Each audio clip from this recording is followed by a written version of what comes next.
राज्य कर्मचारी संयुक्त परिषद के अध्यक्ष जयंत तिवारी ने आपातकालीन प्रेस वार्ता का आयोजन किया। किस विषय पे है जी? राज्य कर्मचारी संयुक्त परिषद की आज एक आपातकालीन प्रेस कॉन्फ्रेंस हम लोगों ने बुलाई है। उसका कारण ये है कि आप लोग जैसा कि जानते हैं, आउटसोर्स कर्मचारियों का न्यूनतम मानदेय निर्धारित करने, उनकी सेवा शर्तों का संरक्षण किए जाने तथा उनको अन्य सुविधाएं दिए जाने के बारे में काफ़ी दिनों से विचार विमर्श चल रहा था और उस पर निर्णय नहीं हो रहा था। आज के कैबिनेट की बैठक में जो योगी जी की अध्यक्षता में हुई है, आज कैबिनेट ने उनको हरी झंडी दे दिया है और ये निर्णय ले लिया है कि आउटसोर्स कर्मचारियों का न्यूनतम मानदेय, सेवा संरक्षण से संबंधित अन्य शर्तों के निर्धारण के लिए जो आयोग है उसको उन्होंने आज मंजूरी दे दी है। उसी पर आज हम लोगों ने एक अर्जेंट तत्कालिक प्रेस कॉन्फ्रेंस बुलाई है, जिसमें आप लोगों को आने की जहमत दिया है।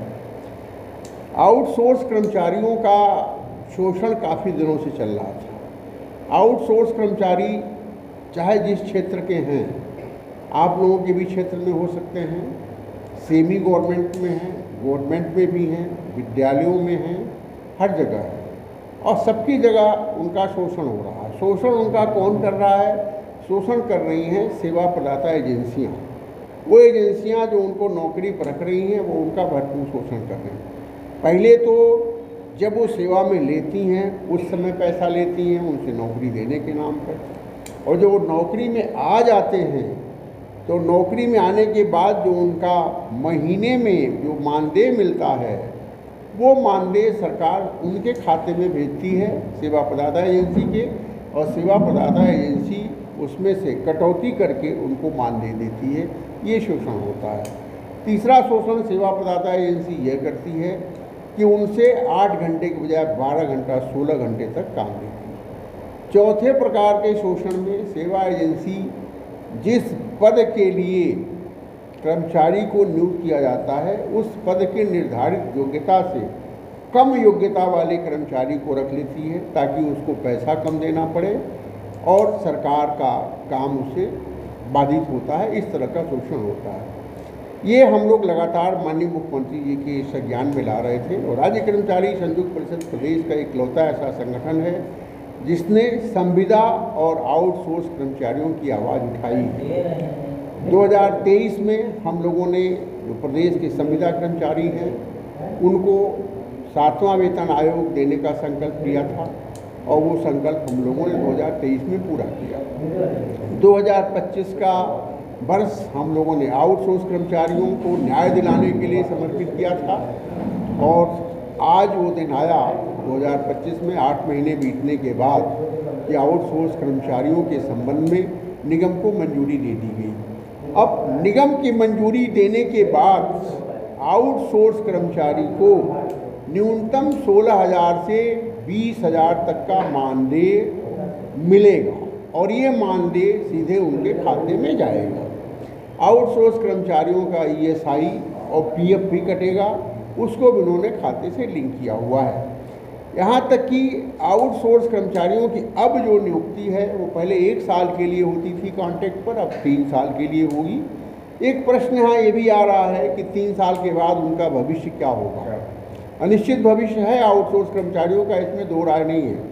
हम लोग शुरू से इस बात को कहते आ रहे हैं कि आउटसोर्स प्रथा बहुत गंदी प्रथा है, बहुत खराब प्रथा है। इस प्रथा को समाप्त किया जाना चाहिए, इसको समूल ही खत्म कर दिया जाना चाहिए।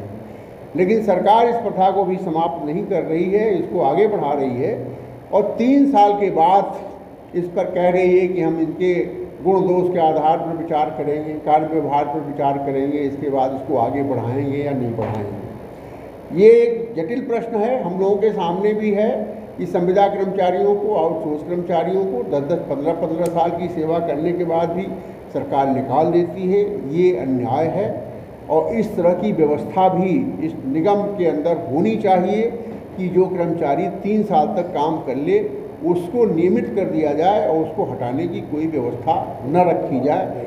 उसको न सेवा प्रदाता के ऊपर छोड़ा जाए, न सरकार के ऊपर छोड़ा जाए। जो नियम सरकार के नियमित कर्मचारियों पर लागू होते हैं वो नियम उन पर भी लागू किए जाएं। सरकार ने आउटसोर्स कर्मचारियों में आरक्षण का नियम भी लागू किया है। SC ST को, विकलांग को, OBC को, महिला को, सबको आरक्षण नियमानुसार दे रहे हैं। आरक्षण देने का अर्थ ये है कि सरकार को इन आउटसोर्स कर्मचारियों को नियमित कर्मचारियों की भांति यदि आप आरक्षण से भर रहे हैं तो उनको नियमित करने के लिए एक नियमावली भी बनानी पड़ेगी। इसकी भी हम लोग डिमांड करेंगे।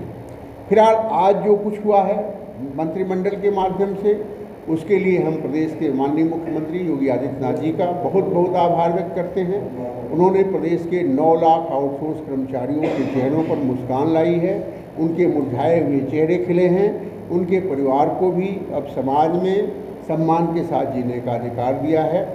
आउटसोर्स कर्मचारियों को न्यूनतम मानदेय दिलाने, उनकी सेवा संरक्षण करने के लिए राज्य कर्मचारी संयुक्त परिषद में हमारी टीम ने, मैं स्वयं, हमारी महामंत्री अरुणा शुक्ला जी, वित्त मंत्री कोषाध्यक्ष नितिन गोस्वामी जी, उपाध्यक्ष TN चौरसिया जी, वरिष्ठ उपाध्यक्ष नारायण जी दुबे जी और जितने भी हमारे पदाधिकारी हमारी टीम के हैं, उन सबका सहयोग हमको मिला। उन सबका भी मैं आभार व्यक्त करता हूं।